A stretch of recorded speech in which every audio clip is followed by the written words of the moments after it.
Romanos 8, verso 29, a partir do verso 30, eu quero falar nessa noite sobre a graça de Deus. É o que nós vamos falar. Quero cumprimentar os nossos irmãos, nossas ovelhas que nós temos. Como temos o fuso horário, nós temos ovelhas na Inglaterra, temos ovelha na Europa. Irmão, essa igreja está chique, não tem 3 anos ainda. E nunca buscamos isso. Então nós temos que mandar um abraço para a pastora Mércia, para a pastora Lucilene, para a pastora Deusimar no Rio de Janeiro, para o pessoal aí de fora do Brasil que está nos acompanhando. Irmãos discípulos, ovelhas preciosas. Amém? Romanos 8, 29 diz assim: porquanto aqueles que antecipadamente conheceu, também os predestinou para serem semelhantes à imagem de seu Filho, a fim de que ele seja o primogênito entre muitos irmãos. Verso 30. E aos que predestinou, a esses também chamou. E aos que chamou, a esses também justificou. E aos que justificou, a esses também glorificou. Vamos orar a Deus. Senhor, fale conosco. Que não seja eu quem fale, mas que seja o Teu Espírito Santo. Fale com o Seu povo, Pai. Fale com a Sua igreja.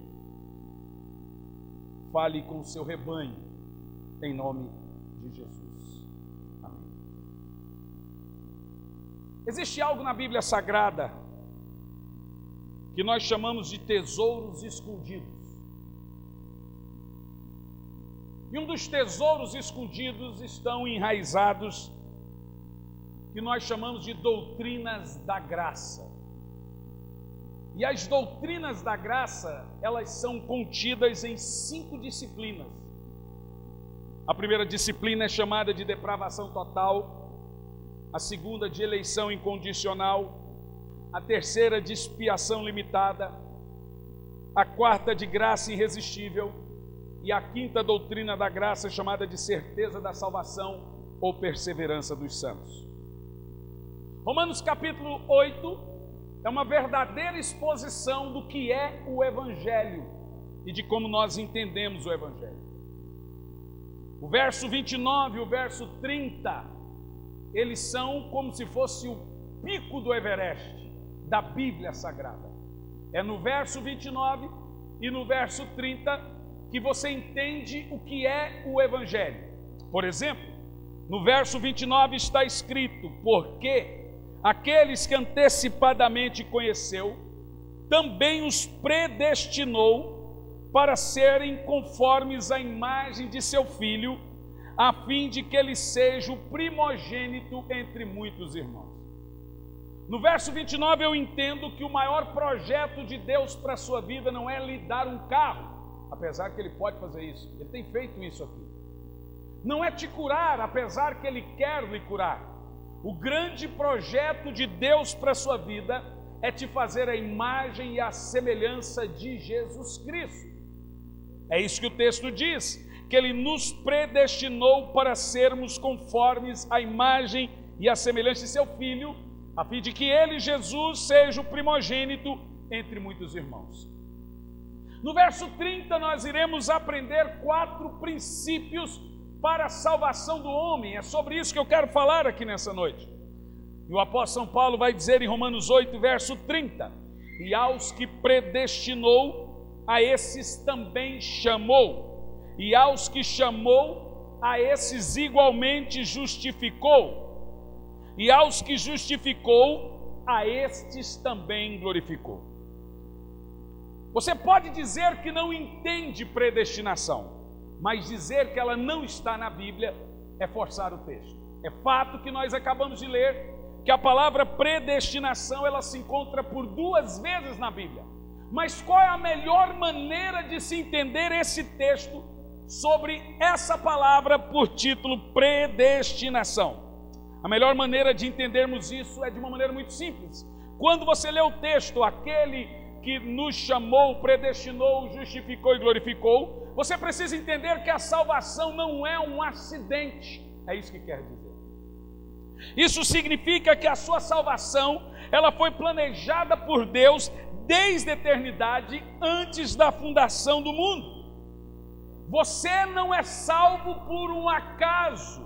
Você não veio ao mundo por um acaso. Você não é um aborto ou um abortivo. Você não é um acidente. Você veio a esse mundo por um propósito.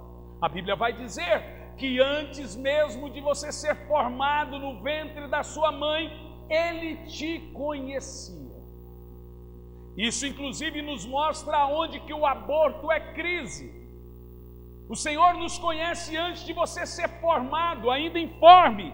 A Bíblia vai dizer que a sua salvação, ela foi decidida por Deus quando você veio, não quando você veio, mas antes mesmo da fundação do mundo. Isso significa que você, olhe para mim, sempre fez parte do plano de Deus. Você pode não entender isso hoje, você pode não saber isso hoje, porque o tempo de Deus é Cronos, é Kairos, e o nosso tempo é Cronos. O tempo de Deus não é contado e o nosso tempo é contado. Isso significa que no tempo de Deus, Ele sabe os seus dias, quando você nasceu, quando você vai viver, Ele sabe até o dia que você vai morrer e como você vai morrer. E através disso a Bíblia indica que Ele, conhecendo a sua vida, sabendo como você vai nascer, viver e morrer, Ele traçou um plano chamado plano de salvação, para que você vá para o céu e não vá para o inferno. E a doutrina da graça de Deus se resume a você entender que tipo de favor Deus fez por nós ao nos escolher para que assim eu fosse salvo. Quem quer aprender, diga amém. Quem entende isso, diga amém. O texto de Romanos 8:30 vai dizer o seguinte, que o Senhor nos predestinou na eternidade. E em segundo lugar, a Bíblia também vai dizer que Ele nos glorificará na eternidade. Veja, o Senhor nos predestinou numa eternidade chamada de eternidade passada. Eu não sei como contar isso, mas está na Bíblia. E Ele nos glorificará numa eternidade chamada eternidade futura. E entre uma eternidade passada e uma eternidade futura, a Bíblia nos instrui que Ele concretiza o plano da salvação nesse tempo presente. No meio da eternidade passada para a eternidade futura, o Senhor realiza a obra da salvação dele na nossa vida em tempo presente. E é isso que nós chamamos da obra de salvação. A melhor maneira de você entender a graça de Cristo é entender a natureza do homem. O Evangelho é sobre três personagens: Deus, o homem e Satanás. O Evangelho é você entender quem Deus é. E você entendendo quem Deus é, você entende quem você é. E você entendendo quem você é, você entende o que Deus faz quando você entende quem você é. A Bíblia vai nos sugerir em todos os 66 livros, ela vai apontar a natureza de Deus, que é uma natureza santa, que é uma natureza incorruptível, é uma natureza justa. Deus não pode tolerar o pecado, Ele não pode tolerar o pecador sequer. E por Ele não tolerar o pecado e o pecador, Ele precisa justificar esse pecador, Ele precisa enviar um plano de salvação para que esse pecador possa crer e assim ser salvo. Como que você conhece Deus? Quando Isaías pega o seu livro, de Isaías, do capítulo 1 ao capítulo 6, Isaías não consegue ver os seus pecados, ele diz: ai de vós, ai de vós, ai de vós. No capítulo 6, Isaías vê Deus, e aí agora ele muda o discurso, ele diz: ai de mim. Porque quando você conhece a natureza de Deus, você começa a perceber quem você é perante Deus. E a palavra que se encontra na Bíblia é a depravação total do homem. O homem é caído, o homem é corrompido pelos seus pecados. A Bíblia diz que em Romanos 3, capítulo 10, no verso 11, não há quem entenda, não há quem busque a Deus. Em João capítulo 3, verso 19, diz que este homem não busca a luz. 1 de Paulo aos Coríntios 2 e 14 diz: que ele não procura as coisas do Espírito. Em Romanos 8:9 diz: porque a obra da carne é morta, e esse homem então se torna inimigo de Deus. Em João 8:34, Jesus disse: todo aquele que peca é escravo do pecado. Isso nós recebemos de Adão. Quando Adão pecou, toda a raça humana pecou. Olhe para mim, você é pecador. E a menos que Deus faça algo na sua vida, você vai para o inferno. Não pense você que todas as pessoas vão para o céu, que essa é a maior mentira que Satanás pregou ao mundo, que ao final das contas Deus vai levar todo mundo para o céu. É mentira. A Bíblia vai dizer, em João 8:34, Jesus disse: todo aquele que peca é escravo do pecado. Jesus diz que este homem carnal é inimigo de Deus. Eu te pergunto, você levaria um inimigo para a sua casa? Como que Deus pode levar inimigos para o céu? Se o homem que não conhece Jesus é inimigo de Deus, e por que ele é inimigo de Deus? Após a queda de Adão, em Gênesis 6:5, olha o que diz: e viu o Senhor que toda a imaginação do coração do homem era maldade continuamente. Em Romanos 8:5 diz que os que são carnal é o termo dado para as pessoas que não conhecem a luz de Cristo. Os que são carnal inclinam-se para as coisas da carne. Se esse homem é mau, se esse homem é cruel, e por mais que ele tenha uma graça comum no coração dele, ele se inclina para as coisas maldosas, como que esse homem vai buscar a Deus? Ele não vai. Em João capítulo 6, versículo 37 diz: todo que o Pai me dá, esse vem a mim, e o que vem a mim, de maneira nenhuma lançarei fora. João capítulo 6, versículo 44 diz: ninguém pode vir a mim, se o meu Pai que me enviou não os trouxer. É Deus que busca o homem, não o homem que busca a Deus. O homem não buscará a Deus se Deus não buscar o homem primeiro. E por que o homem não buscará a Deus se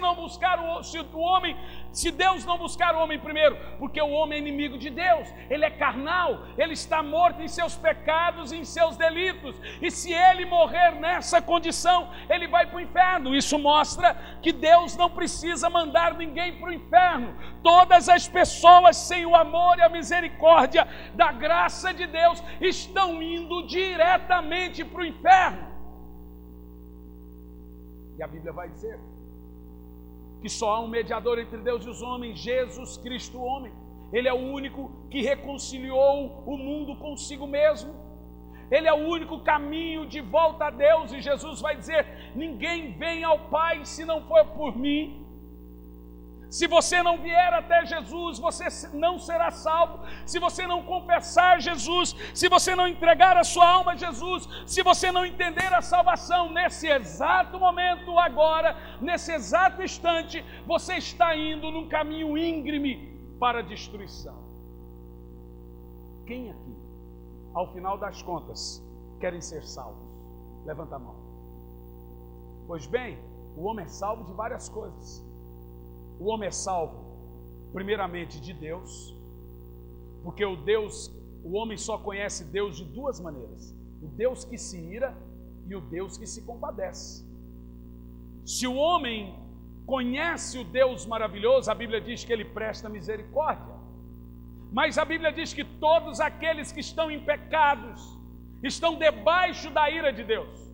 Isso nos ensina que o maior livramento de Deus para nós não é do diabo. O maior livramento de Deus para nós não é da doença, não é de outro homem. O maior livramento de Deus para nós é dele mesmo, é da sua ira, é da sua santidade. A Bíblia diz que em pecado ninguém verá Deus. Se você chegar com os seus pecados perante Deus, você será consumido. Portanto, Deus precisa justificá-lo para que você não seja consumido perante a santidade dele. E isso ele faz através do sacrifício de Jesus Cristo na cruz do Calvário. Por isso que a palavra mediador é pontífice.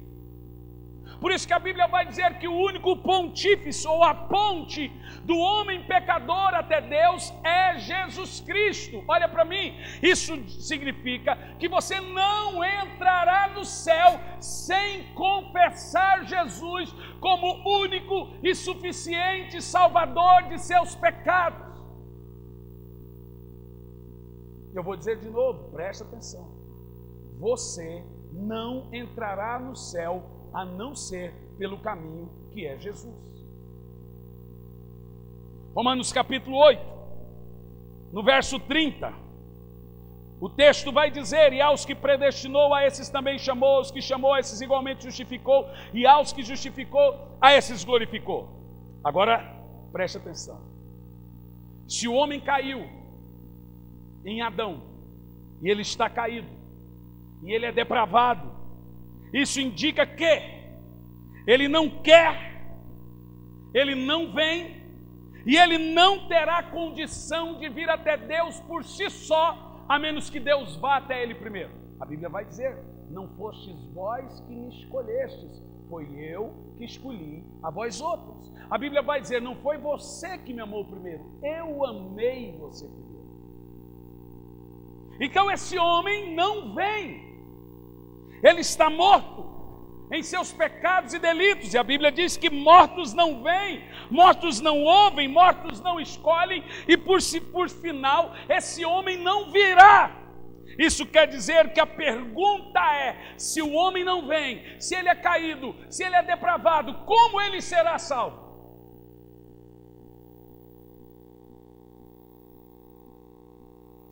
Então a Bíblia ensina a seguinte doutrina, no que nós chamamos de doutrina da graça.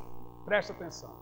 Para este homem ser salvo, a iniciativa precisa ser de Deus. Efésios capítulo 2, a partir do versículo 8, porque pela graça sois salvos por meio da fé. E a fé que a Bíblia diz que é o meio para te salvar, diz: não vem de vós. É o quê? Dom de Deus. Agora você perceba que até a fé que você tem é dom de Deus. O que resta para o homem na sua salvação, gente? E no versículo 10 diz: porque somos feituras suas, criados em Cristo Jesus, para as boas obras, as quais de antemão o Senhor preparou para que andássemos nela. Então o que Deus tem que fazer? Ele tem que buscar o homem. Deus irá até esse homem, irá elegê-lo, escolhê-lo. Deus irá dar vida a este homem. Deus irá operar neste homem o querer e o efetuar. A Bíblia diz que é Ele que opera o querer e o efetuar. Agora você percebe que até a minha vontade de orar é Deus que coloca. Dá um glória por isso, irmão. Eu não tenho problema em entender isso. Quem tem? Eu não tenho. Teve um irmão que falou assim: pastor, do jeito que você prega, a gente é só um robozinho na mão de Deus. Eu falei: irmão, robozinho na mão de Deus é Paulo, que disse: sou escravo de Cristo. Quem me dera se eu fosse um robozinho de Deus. Quem me dera se eu fosse controlado por Deus a tal ponto de ser chamado de robozinho. Eu não cheguei a esse ponto ainda. Mas a Bíblia vai dizer que Deus irá dar vida a este homem, Deus irá operar neste homem o querer e o efetuar, Deus trará o homem e ele irá escolher, Deus irá responder o amor dele. A Bíblia nos ensina isso. Isso significa que o amor nosso por Deus, o amor que eu sinto por Deus, é apenas refluxo do fluxo do amor de Deus por mim, porque Ele me amou primeiro. Por justamente Ele me amar primeiro, eu o amo agora. Quem entende isso, diga amém.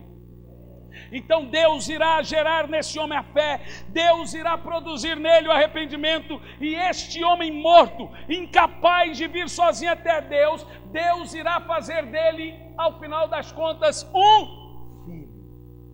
Quem é filho de Deus aí? Isso é fácil de entender. Como que se entende? O homem é caído, o homem tem todos os seus sentidos destruídos. A Bíblia diz que ele não pode responder porque ele é morto, ele não pode reagir porque ele é morto, e ele não pode decidir porque ele é morto. Você já viu um morto passar por uma porta estreita? O homem está morto. Então a primeira coisa que Deus terá que fazer com esse homem é dar vida, é regenerar, é o que nós chamamos de novo nascimento. Ele é depravado, então ele não irá até Deus. Então, como ele poderá ser salvo? Deus vai até ele. Sabe o que isso significa? Que o grande caçador é Deus. O grande descobridor é Deus. E a Bíblia nunca aponta o homem buscando ou procurando a Deus em primeiro lugar. A Bíblia aponta Deus procurando. A Bíblia diz que os olhos do Senhor estão por toda a terra a procurar.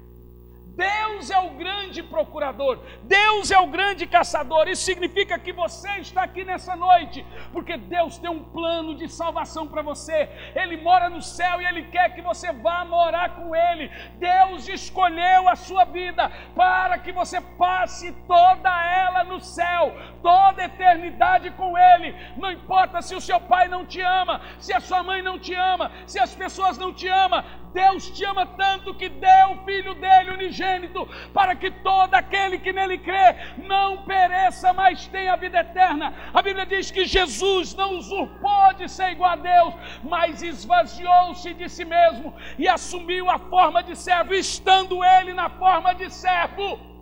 O que ele fez?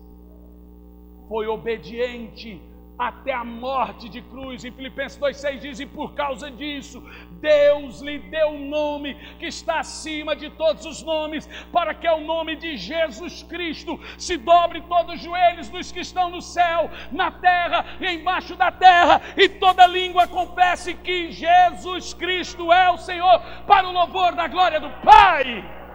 Bendito seja o nome do Senhor. Oh!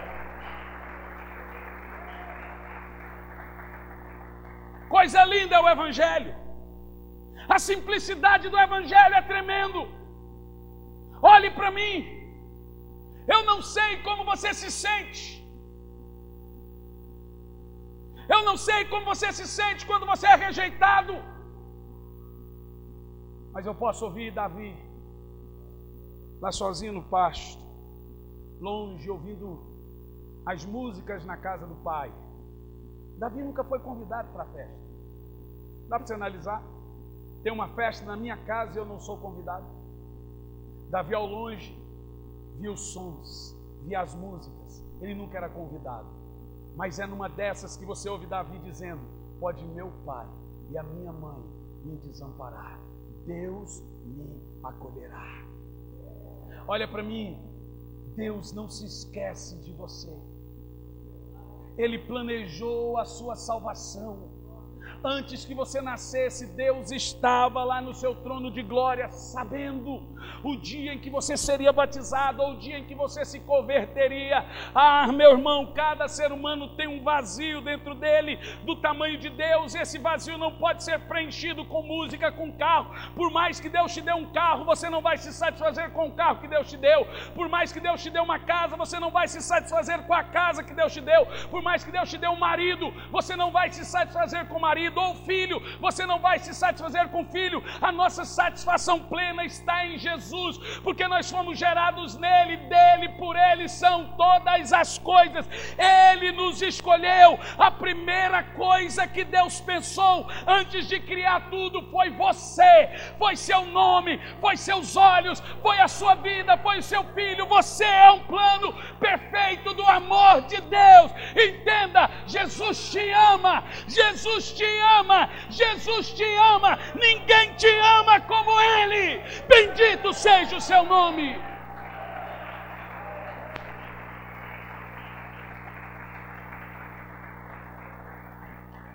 Não deixe que ninguém diga o contrário de você. Não deixe que alguém te ensine o contrário. Às vezes, nós somos tentados a nos depreciar. Às vezes pelo sofrimento, às vezes pelo peso, às vezes pelo sofrimento. A pessoa que sofre, ela vai se achando feia, ela vai perdendo o prazer de se arrumar. Então nós somos tentados a nos mudar como o mundo quer que sejamos, feios, desprezados, esquecidos, abandonados. Alguns sofrem de depressão para isso, então eu te dou o maior tônico para o cérebro e o maior tônico para a depressão aqui nessa noite. Não importa o que aconteça com você, nos seus piores momentos, Jesus estava lá do seu lado, pegando você no colo e dizendo: eu derramei um sangue por você, você não é feia, você não é feio, eu morri, foi por você, você é a pessoa mais importante do universo depois de Deus. Anjos não são importantes como você, o mundo não é importante como você, você foi comprado com preço de sangue. Há um amor em Deus sobrenatural pelo homem, a ponto de dar o seu único filho para que esse homem seja salvo e assim possa conhecer e entender esse amor.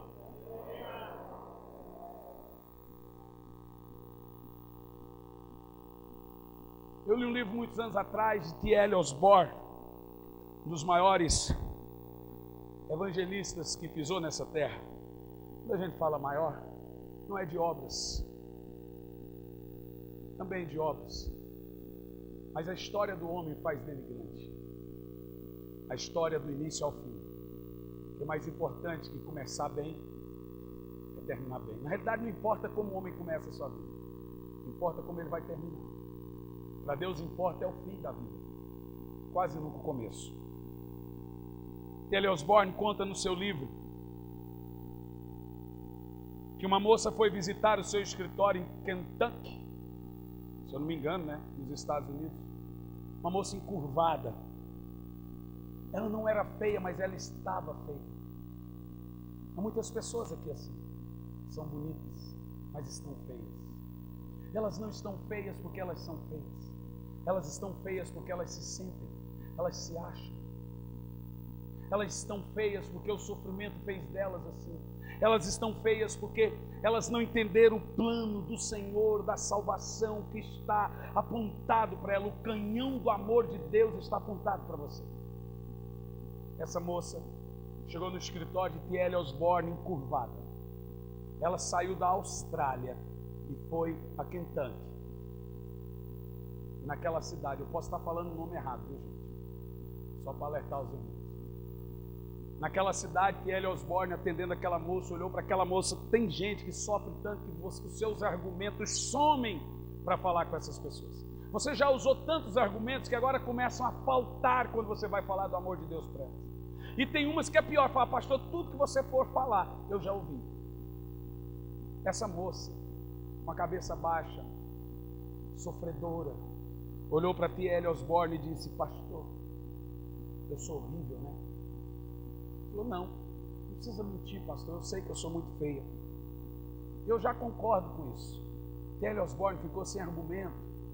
Sim, irmã, você não é feia, pastor, eu sou, porque o meu pai passou a vida toda dizendo que eu era um monstrinho, que eu era feia, que eu era isso, que eu era aquilo outro. E eu cresci, e à medida que o pai ia falando isso, ela encurvando até ela aceitar esse molde de sofrimento do mundo dentro dela. O evangelho é transformador por dentro e por fora, meus irmãos.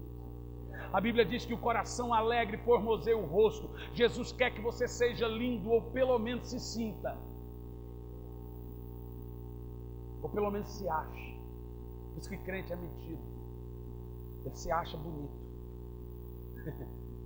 Mas T.L. Osborne falou assim: filha, fica aqui um pouco. Deixou aquela menina com aquele rostinho sofredor sentado ali naquela cadeira e foi andar no calçadão daquela cidade. Falou: meu Deus, o que eu falo para essa menina? Me sumiu os argumentos. Como eu vou falar para essa menina que ela não é feia, que ela é bonita, que Deus ama ela? Se ela já se convenceu da dor, se ela já se convenceu do sofrimento. T.L. Osborne olhou para o chão e viu uma moeda. E o Espírito de Deus comunicou com ele: pega essa moeda e leva para o escritório. Ele voltou para o escritório com aquela moeda. Ficou olhando para aquela moeda, olhando para aquela menina, para a moeda, para mim. Falou assim: o que tem a ver a moeda e a menina? Vá lá no banheiro e lava essa moeda só de um lado. Ele foi lá, pegou uma bucha e começou a esfregar a moeda. Ela estava tão suja que ela não dava para ver o valor dela. Então ele começou a esfregar um lado da moeda. E quando ele foi esfregar o outro lado da moeda, o Senhor disse a ele: deixa sujo. Aí ele entendeu. Chegou na menina e disse: você é essa moeda desse lado, suja, sofredora. Você está acabada com a dor, com o sofrimento, com a depressão. Você está tão sofrida que não dá nem para ver o valor que você tem. Mas sabe o que acontece com uma moeda suja? Quando lava, ela fica limpa e se redescobre o valor. O que você precisa é da água do Espírito Santo. Ele foi lá, mostrou para aquela menina começou a chorar, e agora então ele lava o outro lado da moeda e disse: está aqui você. Nós descobrimos que você tem valor. Ele conseguiu mostrar para aquela menina que o valor dela foi escondido, porque ela não tinha conhecido ainda o amor de Deus, ela não tinha entendido ainda que Deus deu o filho dele para morrer no seu lugar, para você se valorizar, porque alguém, irmão, mais importante do que você, te valorizou. Irmão, se Deus consegue me amar, por que eu não me amaria? A história do Evangelho da graça de Deus resume isso. A salvação então vai começar com Deus. Não fomos nós que escolhemos a Deus. Você só escolheu a Deus porque Ele escolheu você primeiro. Em Efésios 1:4 diz: nos elegeu nele antes da fundação do mundo, para sermos santos. Isso significa que todo o projeto da salvação é feito por Deus, executado por Deus e consumado por Deus. Isso é maravilhoso, porque se dependêssemos de nós, nós estaríamos ainda perdidos, porque a Bíblia diz que ninguém vem, a Bíblia diz que eles não querem vir. O homem jamais escolheria Deus, se Deus não tivesse escolhido o homem primeiro. Então Deus te chamou.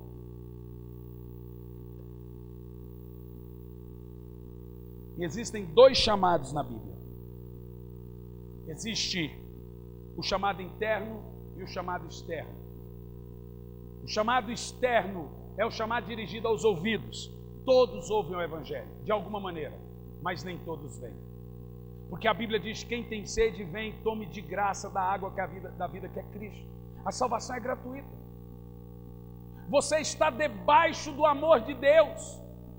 Um homem mais cruel, mais assassino que seja, ele está debaixo da sombra da graça de Deus, e ele vai para o inferno porque ele quer, porque se alguma hora da sua vida ele entender que ele está debaixo da sombra do amor de Deus e responder ao amor de Deus, ele será salvo.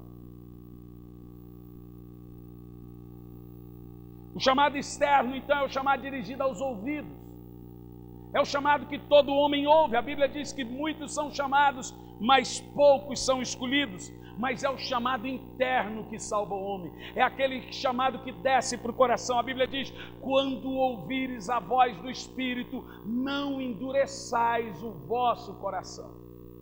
Esse evangelho que eu estou pregando hoje para você é o evangelho da salvação. E sabe o que a Bíblia sugere a você? Não endureça, responda ao amor de Cristo, diga sim a Jesus hoje mesmo. Diga sim ao seu amor, diga sim à sua misericórdia, e a Bíblia vai dizer então que Ele justificará você, e agora você não será culpado. Sabe o que isso significa? Que aquele que responde a Cristo, quando chegar no tribunal de Deus, no dia do juízo final, ele vai dizer uns para a direita, outros para a esquerda, e você vai dizer: Senhor, para onde eu vou? Você vai para a direita. Mas Senhor, eu cometi muitos pecados. Ele disse: eu não me lembro.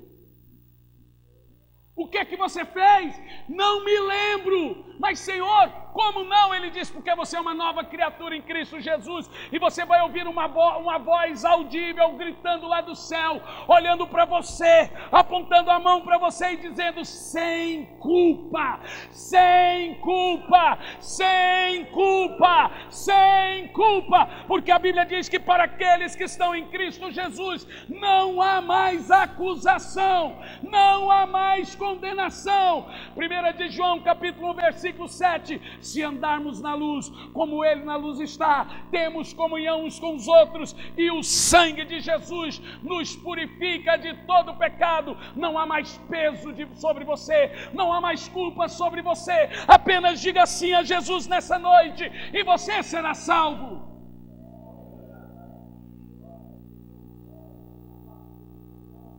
O Evangelho é maravilhoso. Hoje, o Senhor comunicou em meu coração que eu tinha que atacar de evangelista. Então, eu disposto a fazer isso.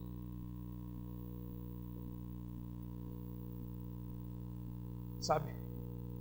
A Bíblia vai dizer que ninguém é salvo por méritos. A Bíblia vai dizer que ninguém é salvo por obras.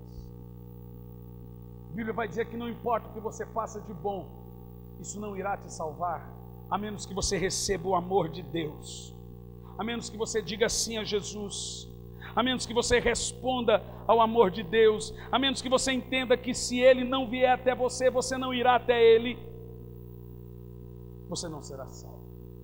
Romanos 9,16 diz: não depende do que quer, mas de Deus que tem misericórdia. Lembra-se que eu disse que o homem só irá conhecer a Deus de duas maneiras: o Deus que se ira e o Deus que se compadece. Qual deles você conhece? Porque aqueles que estão em pecados estão debaixo da ira de Deus. Eu vim aqui essa noite disposto a falar coisas tão simples sobre o Evangelho, para você entender que o Evangelho é simples, que você pode ser salvo hoje mesmo. E para você que já é um cristão, para você entender que essa depressão não procede, que você é amado, que você é maravilhoso, que você é lindo, que você é linda. Não importa como você esteja ou quem seja, você é algo que vem do trono e do coração de Deus. Você foi gerado nele, você nasceu nele, você foi feito por ele, você é imagem e semelhança dele. Não deixa que ninguém diga o contrário sobre você. Há algo lindo de Deus em você, isso é o sangue dele derramado em seu coração. Se isso não for suficiente para curar a sua dor e a sua depressão, não há o que você tome que possa fazê-lo. Jesus te ama. Quem entende isso, diga amém. Por isso que a salvação, ela tem basicamente 4 leis. Diga assim, 4 leis. Em João 3,16 diz que Deus amou o mundo de tal maneira que deu o seu Filho unigênito, para que todo aquele que nele crê não pereça, mas tenha a vida eterna. As 4 leis básicas da salvação são elas. Primeira lei: Deus ama você e tem um plano maravilhoso para a sua vida. Não tem nada de profundo no que eu falei, mas tem algo de muito profundo no que eu falei. Isso é profundamente simples. Entende o que eu disse? Profundamente simples. Eu vou dizer de novo, a primeira lei da salvação: Deus ama você e tem um plano maravilhoso para a sua vida. Você sabe que tem muita gente que não está experimentando esse amor de Deus, estão sofrendo. Todos estão debaixo desse plano. Segunda lei da salvação: o homem é pecador e está separado de Deus, por isso ele não pode conhecer nem experimentar o amor de Deus e o plano de Deus para a sua vida.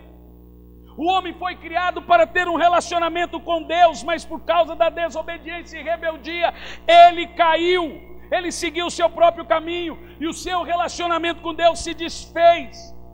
E esse estado de independência, meus irmãos, caracterizado pela atitude de rebelião, de viver sem Deus ou indiferença, é evidenciado na Bíblia e é chamado de pecado. Primeiro plano da salvação: Deus te ama. Segundo plano da salvação: você precisa desse Salvador. O homem está separado. Romanos 6,23 diz: porque o salário do pecado é a morte, separado de Deus. Deus é santo, o homem é pecador. Deus é grande, o homem é pequeno. Há um grande abismo entre o homem e Deus, chamado pecado. O homem está continuamente procurando alcançar a Deus e vida abundante, mas se Deus não for até você, você não irá encontrar Deus. Terceira lei da salvação: Jesus Cristo é a única solução de Deus para o homem pecador. Não há salvação em Buda.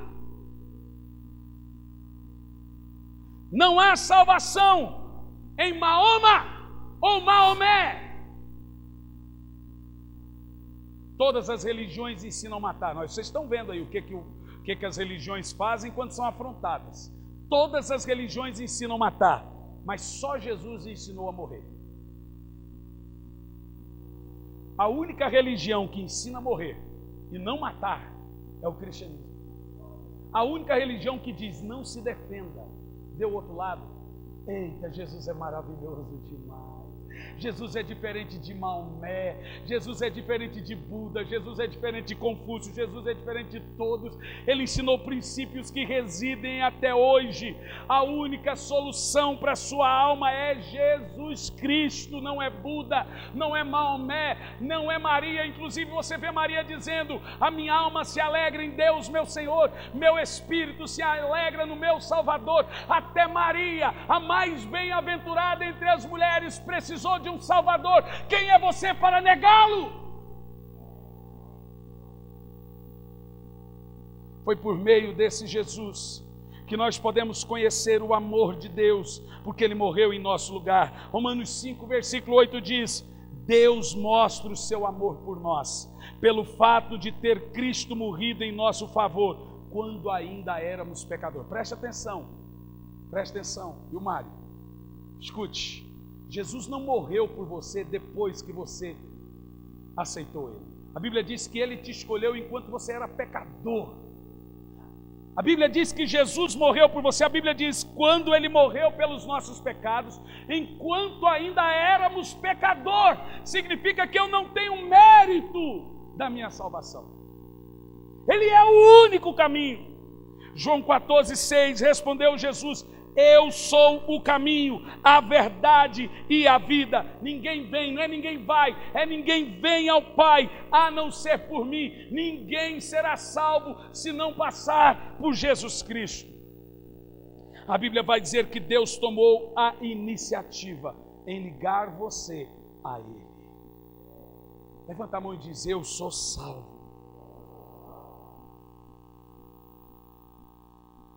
A quarta lei da salvação é essa. Ele me ligou. Ele me deu vida. Eu estava morto.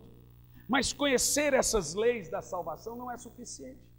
A quarta lei da salvação vai dizer: precisamos receber a Cristo como Salvador por meio de um convite pessoal. João capítulo 1, versículo 2. Contudo, aos que receberam, aos que creram em seu nome, deu-lhes o direito de se tornarem filhos de Deus. Você precisa receber Jesus, confessar Jesus e andar com Jesus para ter o direito de se tornar filho de Deus. E nós fazemos isso recebendo pela fé. Efésios 2:8 fala que é pela fé. Fazemos isso em terceiro lugar, por meio de um convite pessoal. Apocalipse 3:20, eis que estou à porta e bato. Se alguém abrir a porta e me convidar para entrar, eu entrarei e farei morada. Sabe o que acontece agora? Jesus está batendo na porta e dizendo: deixe eu levar você para o céu. Responda, Jesus. Seja salvo hoje, seja salvo agora, seja salvo eternamente. Eu quero que você fique em pé no seu lugar.